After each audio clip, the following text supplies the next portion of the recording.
Gates open. We've got 4 strong wind pass to begin. Moving a body outside. Goldsmith, then comes Sky Dancer running by the rail. Super Gabby, Warrior Flame comes next. Rancheros moving a body outside. Barrio San Jose, then followed by San Diego Jet. Going back to the leader. 4 strong wind by about 4 lengths over Goldsmith.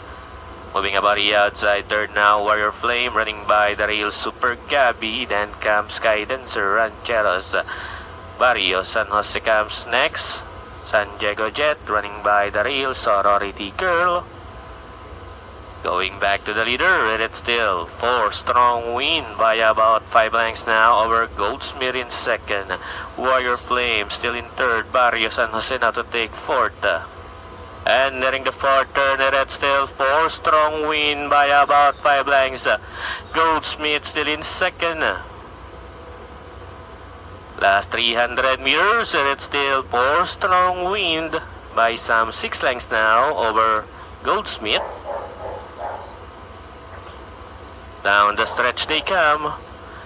4 strong wind by some 7 lengths over Goldsmith. Last 50 meters, it's all 4 strong wind.